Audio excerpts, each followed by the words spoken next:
सहयोग से शक्ति। इस संसार में हर कोई काम करता है। कभी कभी उसका काम दूसरों को नजर नहीं आता।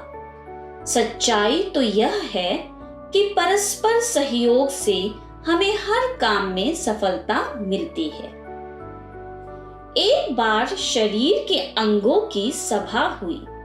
उसमें हाथ, पैर, मुंह तथा नाक आदि शरीर के अंग आपस में बातचीत करने लगे। सब अपने बारे में बताते जाते कि किस तरह वे सब पूरा दिन कितना परिश्रम करते हैं। हाथ ने कहा, मैं तो हर समय कुछ ना कुछ काम करता ही रहता हूँ। सामान ढोना, उठाकर रखना, लिखना और ना जाने क्या क्या। मुझे तो जरा भी विश्राम नहीं मिलता। पैर ने भी अपनी मुश्किल जताई और कहा, मुझे तो पूरे शरीर का भार ढोना पड़ता है। मैं केवल रात्रि में ही आनंद से रह पाता हूँ। मुंह कहाँ चुप रहने वाला था, झट से बोला, हम सभी कुछ ना कुछ काम में व्यस्त हैं, लेकिन यह पेट महाशय कुछ भी नहीं करता, बस मस्ती से जीता है। शरीर के सब अंगों ने मुंह की बात का समर्थन किया। अंत में सबने मिलकर यह निर्णय लिया कि अब हम सब कभी भी कोई काम नहीं करेंगे और पेट को खाने के लिए कुछ नहीं देंगे। ध्यान रखेंगे कि पेट तक कोई पदार्थ ना जाए। अगले दिन से शरीर के सारे अंग पेट की बुराई करने में अपना दिन व्यतीत करने लगे।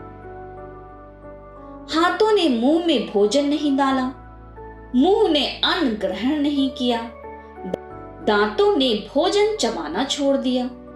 इस तरह भोजन ना करने से गले को भी कोई काम नहीं करना पड़ा, क्योंकि सबने यह निर्णय किया था कि पेट में कुछ भी ना जाने पाए।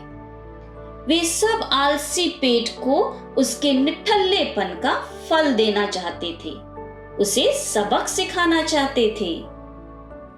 परंतु 2 ही दिनों में शरीर के सारे अंग ढीले हो गए, मानो उनकी शक्ति चली गई हो। काम करके वो जितने चुस्त रहते थे, अब बिल्कुल सुस्त पड़ गए थे। सबकी दोबारा बैठक हुई। सबने मिलकर चर्चा की। मस्तिष्क ने कहा, सबके साथ साथ पेट भी काम करता है, वह आलसी नहीं है।